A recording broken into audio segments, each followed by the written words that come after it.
supply organic fertilizers made from cow dung and soil and all of these things to countries in the Middle East. So the world wants our gobar, but a lot of people, a lot of youth are hesitant to put their hands in the soil. So I think if you can do that, we've already, matlab aap already एक step ahead from a lot of people. Next is sense of duty and unity and diversity. So जब आप खेती के sector की बात करते हो, my work involves me traveling to a lot of different states and I see a lot of similarity.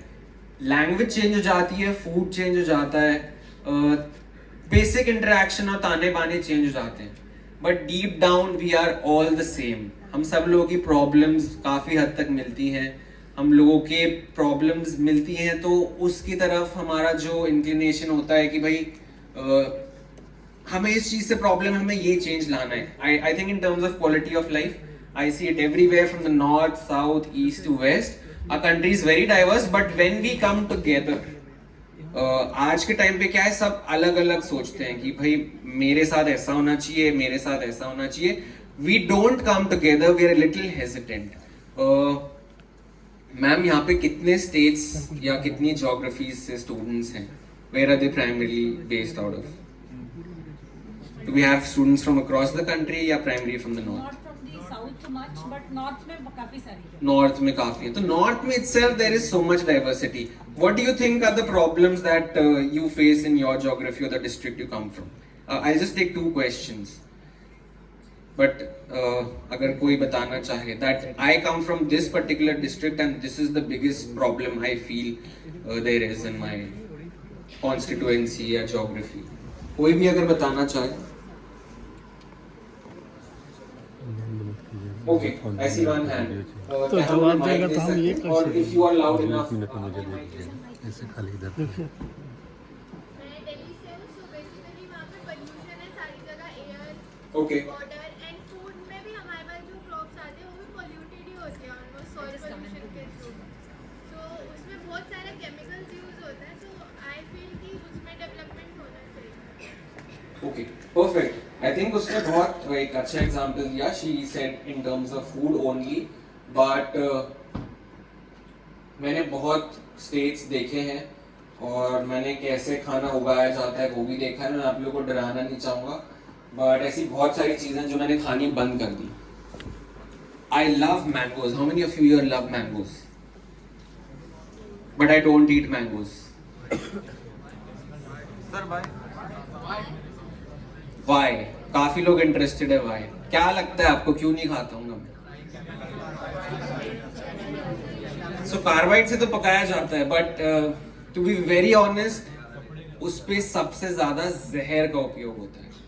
When you spray that poison in a mango orchard, जब आप वो देखा है किसी ने आम में स्प्रे होते हुए? कुछ लोगों ने देखा है.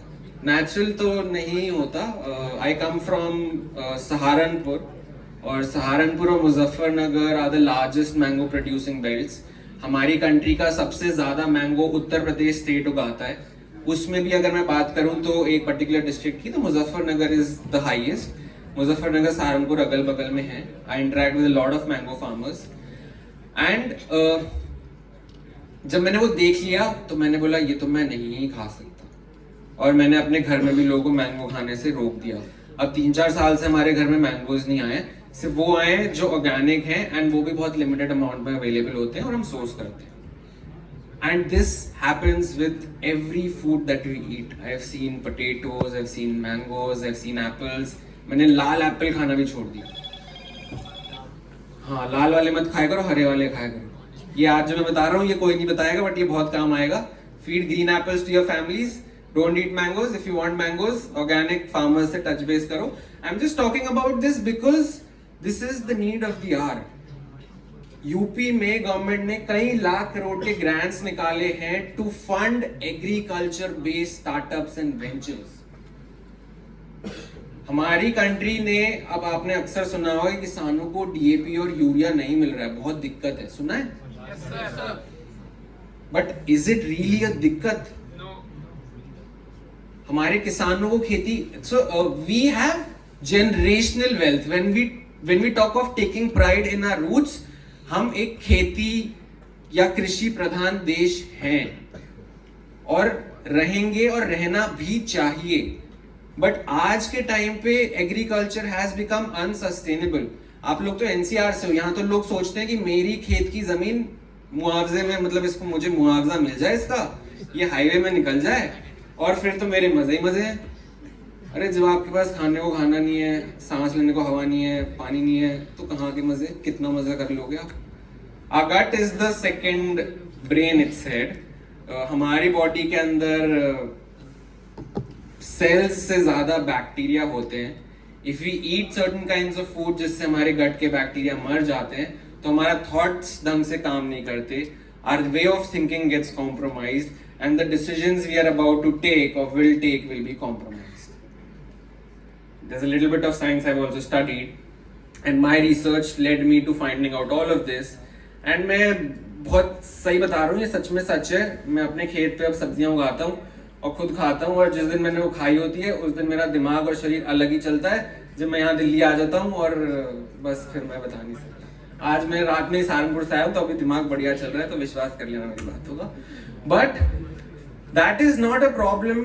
जो हम एग्रीकल्चर की बात करें कि केमिकल फर्टिलाइजर नहीं मिल रहे, the problem is we do not have enough people to train और गाइड द फार्मर्स, क्योंकि हमारी जो जनरेशनल नॉलेज है, जो वेल्थ ऑफ नॉलेज है, दैट हैज बीन लॉस्ट। ऐसी बहुत सारी प्रैक्टिसेस थी, तो जब मैं वापस जाता हूँ गाँव में या खेतों में, तो मैं पुराने जो ओल्ड पीपल होते हैं ना, बूढ़े लोग या पिछली पीढ़ी के, मैं उनसे बहुत चीजें सीखना या पूछता हूँ, सवाल पूछता हूँ, क्योंकि उनके पास काफी ज्यादा नॉलेज होती है।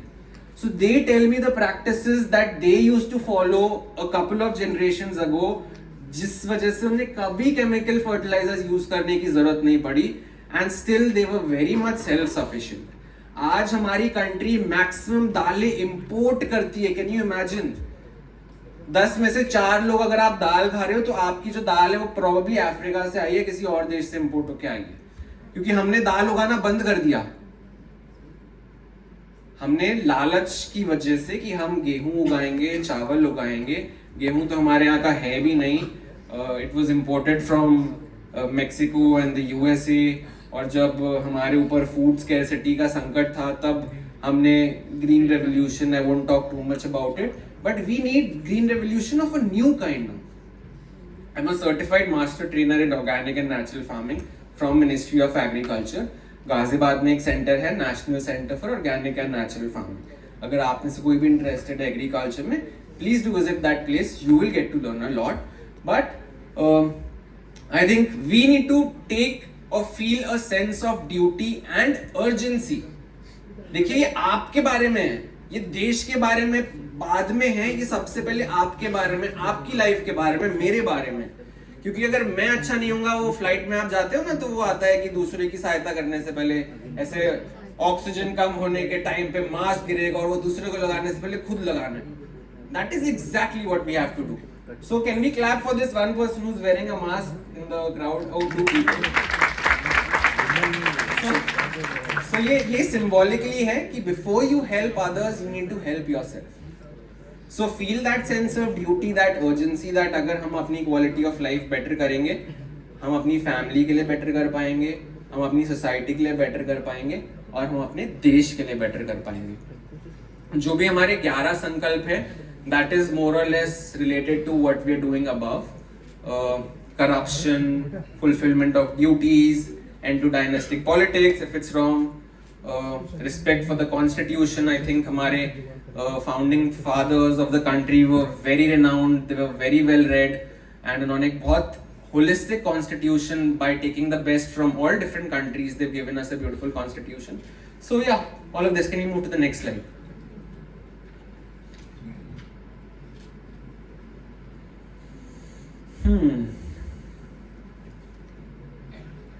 जन भागीदारी आंदोलन क्या होगा?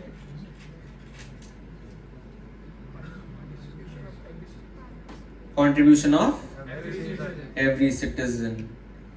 How are you contributing towards the country? Would somebody want to answer? कुछ भी हो सकता है, hesitate मत करो। Very beautiful. हाँ जी. Sir, by purchasing only made in India products. Wow, very beautiful. ताली बजा दो इनके लिए. दिवाली पे चाइनीज लाइट्स कितने लोगों ने खरीदी थी? तो मेड इन इंडिया वाली ले लिया करो. 40 रुपए महंगी होगी बट पैसा देश में ही रहेगा. ठीक है. So I think these are the little things. Somebody said by not putting garbage like dustbin में डाल के. आप वेट वेस्ट और ड्राई वेस्ट सेग्रीगेट करते हो? ओके, बहुत अच्छा. तो इनके लिए भी ताली बजाओ. कितने लोग करते हैं वैसे सेग्रीगेट अपना वेस्ट? अच्छा चलो 40% तो करते हैं. ठीक है. आप लोगों को अब दूसरों को you have to make everybody a जन भागीदार, okay, in segregating the waste. I think it's very important. So this is exactly what it looks like when we do our bit. जो जनता है वो अपने आप को एक भागीदारी समझे इस मूवमेंट में, and we have to take the ownership. So जब मैं भी अपनी जर्नी स्टार्ट कर रहा था, मैंने सोचा कि यार अगर मैं नहीं करूंगा तो क्या होगा. अगर मैं नहीं करूंगा तो मेरे हिसाब से शायद कुछ नहीं होगा. ये मेरा मानना था. I am also doing a lot of things when it comes to social sector and social impact. मैंने गरीब बच्चों को भी पढ़ाना स्टार्ट किया था because I was like if the country needs to develop, the youth can not be under privileged, the youth can not be uneducated. So just a small example. मैं college के टाइम में था आप लोगों के जैसे. व्हेन आई डिसाइडेड कि अगर मुझे सोशल सेक्टर में काम करना है तो which is the most pressing issue, why I focused, because I used to see kids on the streets a lot of times. तो उस टाइम पे मैं डीयू में पढ़ रहा था और अगर आपको पता हो इंदिरापुरम वसुंधरा ज़्यादा दूर नहीं है यहाँ से. तो मैंने वहाँ पे स्लम्स में एक सर्वे किया. तो मैं ना माइग्रेंट लेबरर्स के बच्चे थे, तो माइग्रेंट लेबरर्स की फैमिलीज के पास गया. मैंने उनसे पूछा कि आपके बच्चे स्कूल जाते हैं नहीं जाते. तो उन्होंने कहा नहीं जाते. मैंने पूछा अगर मैं ऐसा कुछ करूं कि they get to learn something new तो क्या आप इंटरेस्टेड होगे. एंड मैं बहुत एक छोटा सा किस्सा आपको बता रहा हूँ. तो मैं ऐसे ही सर्वे कर रहा था. 1-2 स्लम्स में मैं गया तो मुझे बहुत एनकरेजिंग रिस्पॉन्स नहीं मिला because I realise I was into public policy. I was learning कि सोशल सेक्टर में काम कैसे होता है. पैसे भी कमा सकते हो नहीं कमा सकते बिकॉज दूसरों की सहायता से पहले अपनी सहायता जरूरी होती है. बट यंग था, 17-18 साल का था. तो मैंने तो ये सर्वे करने से स्टार्ट किया. मैं काफ़ी सर्वे करता था. पॉवर्टी पे सर्वे करता था, चाइल्ड अंडर प्रिविलेज्ड की एजुकेशन पे सर्वे करता था. तो ऐसे ही मैं एक स्लम में पहुंचा और वहाँ मैंने पेरेंट्स से तो पूछा और फिर मैंने बच्चों से भी पूछा कि अगर मैं यहाँ पे आपको कुछ सिखाने आऊँ तो क्या आप सीखना चाहोगे. And you want imagine the next thing that the kids did before saying a yes. वो भाग के गए, वो झाड़ू लेके आए और मैं एक पेड़ के नीचे खड़ा था. उन्होंने वहाँ झाड़ू लगानी शुरू कर दी कि स्कूल तो यहीं बनेगा. I think it's giving me goosebumps while I talk about it. But as a 17-18-year-old who had access to the best of the education, and these kids, वो बहुत छोटे थे, मतलब they were in the age group of maybe 4-5 से लेके 12-13 के साल में. तो they were like, no, we are very eager to learn. And guess what we did with these students? अगर मैं उन बच्चों को आज भी यहाँ पे छोटे बच्चे होते हैं लाके खड़ा करूँ, we made an eco cooler which does not use electricity और इलेक्ट्रिसिटी की जरूरत नहीं होती and it can cool which follows a basic principle of physics that जब आप हवा को कंप्रेस करते हो ठंडी हो जाती है. तो अगर वो बच्चा यहाँ पे होता तो वो आपको ऐसे बताता that you take your hand and you blow on this with an open mouth ऐसे, तो आपको गर्म हवा आएगी. और जब आप अपने मुंह की ओपनिंग ऐसे छोटी कर लोगे तो ये हवा ठंडी होगी. So this is how I taught them and these kids never went to a formal school. They were with me only for like maybe 1.5 year and this is what we were able to develop. मुझे उनको physics की class में नहीं समझाना पड़ा कि हवा को कंप्रेस करना है, कंप्रेशन में ये ऐसे. No, just with a simple example. So I was trying to do these things because I thought I should take the ownership. क्योंकि अगर मैं यहाँ आके इनसे ये बात नहीं कर रहा, मैं नहीं पूछ रहा ना, तो मेरे हिसाब से शायद कोई नहीं पूछ रहा. Definitely there are people who might be doing these things. But as a young person, it becomes very important for us to take that first step. And when you take that first step, believe me, when I took my first step, no one was with me. There were very many days that I thought कि यार मैं क्या कर रहा हूँ अपनी जिंदगी से. ये कहाँ मैं शहर में रहता था, मैं कहाँ ये गांव में आके गर्मी में गोबर में हाथ से स्मेल नहीं जाती गोबर की. No one to appreciate me. पैसा भी नहीं आ रहा है. What am I even doing? But I don't think if I was not doing that, I would have been here today in front of you. So just take that ownership. आप इन्हें उठा सकते हैं, फिर हमारा भारत विकसित नहीं होगा अगर ये सोते रहेंगे तो. युवा को जागने की जरूरत है.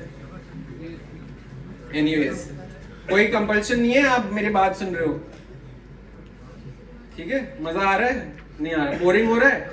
किसी और चीज के बारे में बात करें? किसके बारे में बात करनी है बताओ? Okay, let's move ahead. I'll not talk too much about me, but basically in a nutshell, we have to take the ownership because if we don't, कोई नहीं लेगा. अगर हम नहीं लेते ओनरशिप, आज इस रूम से बाहर जाने के बाद इसको भूल जाओगे ना, तो मतलब this dream will be very hard to realize what we've come here for. Just saying. Okay, next slide please. I think मुझे टाइम दिया गया था आधे घंटे का, मैंने आधा घंटा तो ले लिया है ना ma'am? I'll fast forward. I think मैं सोच रहा था कि मेरे पास कंटेंट कम होगा बोलने के लिए, but just sharing my personal experiences and that makes it easy. So anchors of Viksit Bharat: sustainable development, growth engine, social sector reforms. I don't think I have too much to talk about here because we've already been talking about this. Next slide please. मैं आपको एक बहुत interesting वो बताता हूँ किस्सा. तो यहाँ पे लिखा है कि इंफ्रास्ट्रक्चर डेवलपमेंट, ये हमारे देश का बजट है कि हमने कितने करोड़ रुपए इंफ्रास्ट्रक्चर के इन्वेस्टमेंट पे लगाए. अब जब हम बात करते हैं हाईवे, एयरपोर्ट या हाई स्पीड कॉरिडोर्स की, what comes into your mind कि ये क्यों जरूरी है? वाह यार, स्मार्ट हो, बहुत स्मार्ट हो आप. आपका क्या नाम है? आर्यन दुबे. तो दुबे जी के लिए एक बार तालियां जोर से यार, आप के बीच के हैं. आपके लिए कोई बजा रहा होता तो जोर से सुनना चाहते हैं ना, तो दूसरे के लिए भी जोर से बजाओ. So he said logistics, but what do you mean by logistics? Transport of goods. Okay. So मैंने एक बार पूछा था किसी से what do you mean logistics, तो किसी ने कहा अगर मेरे को ना चोट लग गई तो मुझे एम्बुलेंस आएगी लेने के लिए, और रोड अगर हाईवे बड़ा अच्छा होगा तो मैं हॉस्पिटल जल्दी पहुंच जाऊंगा. मतलब nothing wrong about it, that is important as well. But when you look at the larger scale, तो logistics, हमारे देश की हाई स्पीड ट्रेन सबसे ज्यादा कौन सी है? कितनी स्पीड जाती है उसकी? 120, 140, 160, 180 वाले कितने? 160 वाले कितने? 70 वाले कितने? 70 वाला कोई है? आप हो? और कोई है? One people in the crowd says 70. Why do you say 70? Mic. आप mic pass कर देना. I just thought. You just thought? Okay. एक बार. आप पूछ रहे थे. So why did you think that it's just 70? 170. Oh, 170. Anyone who would say 70? So I would like to tell you that हाँ, आप जो 160, 180, मुझे नहीं पता 160, 180 है, हाँ 160 है शायद या 180 है, 180 है in fact. But the average speed of a Vande Bharat train in today's time is 70 kilometers per hour. Did you know that? Yes, sir. Why is it? Tracks. Infrastructure. Tracks and infrastructure, exactly. So सिर्फ इतना आसान नहीं है कि हम नई technology ले आए तो हमारा देश बदल गया. It's the little steps, the system, the ecosystem around it. सिर्फ एक हाई स्पीड ट्रेन लाने से आप एक जगह से दूसरी जगह जल्दी नहीं पहुंचोगे. आपको उसके लिए पटरियां भी उतनी एफिशिएंट चाहिए. मतलब railway tracks are quite old. They were not made with an intent कि इस पे 150-200 किलोमीटर प्रति घंटे की रफ्तार से कोई ट्रेन दौड़ेगी. We have the largest rail network. That's something to be proud of. We have the cheapest rail fares in the whole world. हमारा public transport बहुत सस्ता है दुनिया के comparison में. When people from outside come to our country and travel in public transport and especially trains like Vande Bharat, they are amazed at the kind of service we are able to give. There's a lot of work that needs to happen. I won't deny it, but let us cherish and work कि भाई हमारे देश में क्या अच्छा है. So the point of saying this was that सिर्फ एक आइडिया से कुछ चेंज नहीं होता, हमें उसके आसपास का सारा इकोसिस्टम चेंज करना पड़ता है. So when we have more young people involved in policy making, in saying कि नहीं हम साइंस लेके आके ऐसी टेक्नोलॉजी लाते हैं which will help us run these trains at their capacity. I think that is the need of the hour. We've been investing so much in all of these things, but without the right ecosystem or infrastructure around these things, हम सही चीज जो करना चाहते हैं वो हम meet नहीं कर पाते. That's the only. Can we have the next slide? So आज मैं भी अपनी चीजें the field that I work in agriculture, logistics is the main part. अगर हमें आज सहारनपुर या उत्तर प्रदेश से कर्नाटका या फिर इवन टू नॉर्थ ईस्ट हमें कुछ पहुंचाना होता है, we take the help of trains, we take the help of road networks, a very expensive road network which is evolving. Anyways, yeah, next slide. एक और इंटरेस्टिंग फैक्ट था, ease of doing business and MSMEs. I'm also part of an MSME startup India. कोई है यहाँ पे जो startup पे काम कर रहा है किसी? ओ वाओ, किस स्टार्टअप पे काम कर रहे हो? I'm working with a startup. मतलब मेरा खुद का नहीं है, but I used to work for 2-3 months with a startup. It uses a special kind of a berry which is grown in Himalayas. It is known as sea buckthorn, if you have ever heard. Sea buckthorn is an anti-cancerous plant which is treated in many different areas. It is used to make toffees nowadays because toffees are very easily accessible to many people. In toothpaste it is used, in soaps it is used. It is a general medicine that is not too much exposed and not too much used. Even though India may grow hoti hai, but still people of India, I am sure that many people didn't even hear the name of sea buckthorn here in this room, auditorium also. Sea buckthorn कितने लोगों ने सुना है? सबने सुना है. It is a quite low percentage. कम है, आपने तो सुना होगा. You are very well read, ma'am. So that is a company that used to import sea buckthorn from that area, and they convert it into products like toothpaste, toffees, soaps, and then. Okay, I cut it short. What's your name? Pushkar. Pushkar. अरे वाह, राजस्थान से हो? No. Okay, so Pushkar is working with berries grown in the Himalayan regions called sea buckthorn. जिस startup के साथ आप काम कर रहे हो, स्टार्टअप इंडिया में रजिस्टर्ड है बाय एनी चांस? ओके, आपको आइडिया नहीं है. So I only worked for 3 months with them. Okay, no worries. But अगर आप स्टार्टअप खोलना चाहते हो, you want to start something of your own, do register with Startup India. Have you guys heard of Startup India? Yes, sir. Startup India will provide you grants, it will provide you support. DPIIT recognition होता है. Okay, just Google it or just note it down if you have diaries.